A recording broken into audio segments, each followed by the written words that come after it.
আসসালামু আলাইকুম। আশা করি সকলেই ভালো আছেন। সরকারি চাকুরিতে আপাতত পাচ্ছেন না মহার্ঘ ভাতা। সরকারি চাকুরিতে আপাতত পাচ্ছেন না মহার্ঘ ভাতা খবরটি বলা হচ্ছে। সরকারি কর্মকর্তা কর্মচারীরা আপাতত পাচ্ছেন না মহার্ঘ ভাতা।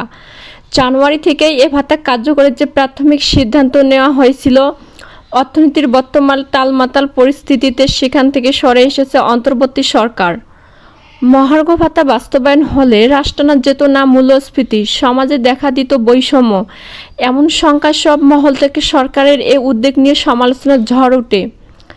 এ পটভূমিতে সবকিছু বিবেচনা নিয়ে মহার্ঘ ভাতা থেকে কিছুটা পিছিয়েছে সরকার।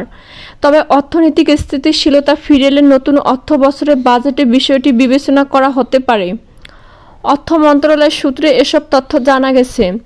সংশ্লিষ্ট মন্ত্রণালয়ের একাধিক কর্মকর্তা সকলকে জানান, আয়ব্যয়ের ভারসাম্য ঠিক রেখে মহার্ঘ ভাতার অর্থ সংস্থান করা সরকারের জন্য বেশ কঠিন। তবুও অন্য খাত থেকে টাকা কাটছাঁট করে ভাতা দেওয়ার খসড়া চূড়ান্ত করেছিল অর্থ বিভাগ। এদিকে প্রধান উপদেষ্টার কার্যালয় বিষয়টিতে সায় না দিয়ে মহার্ঘ ভাতার নথি ফেরত পাঠিয়েছে। তারা জানিয়ে দিয়েছে, বর্তমান অর্থনৈতিক পরিস্থিতি বিবেচনায় আপাতত এ ভাতা দেওয়া সমীচীন হবে না।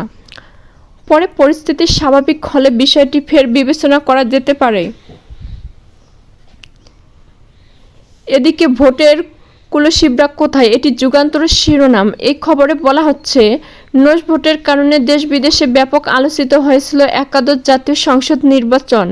এবার সেই নির্বাচনের কুশলীদের সম্পর্কে অনুসন্ধানে নেমেছে দুর্নীতি দমন কমিশন দুদক। তবে রাতের ভোটের হোতা হিসেবে চিহ্নিত ক্ষমতাচ্যুত সাবেক প্রধানমন্ত্রী শেখ হাসিনা সহ তার অন্যতম বেশিরভাগ সহযোগী এখন পলাতক, আবার অনেকেই গ্রেপ্তার হয়ে কারাবন্দী। তবে 2018 সালে ওই ভোট কারচুপি পরিচালনায় মাঠের দায়িত্বে থাকা 116 জন ডিসি এসপির বেশিরভাগ এখনও ধরাছোঁয়ার বাইরে।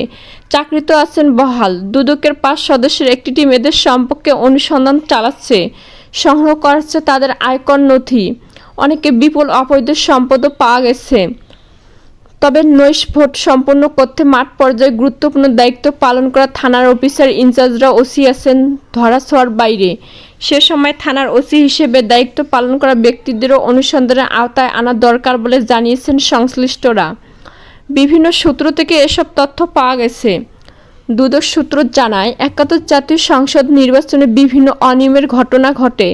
এর মধ্যে অন্যতম হচ্ছে দিনের ভোট রাতে করা ব্যালট জালিয়াতি, কিছু কিছু কেন্দ্রে শতকরা 90-এর বেশি ভোট দেখানো, ব্যাপক আর্থিক লেনদেন ও ক্ষমতার অপব্যবহার করে প্রার্থীকে জেতানো।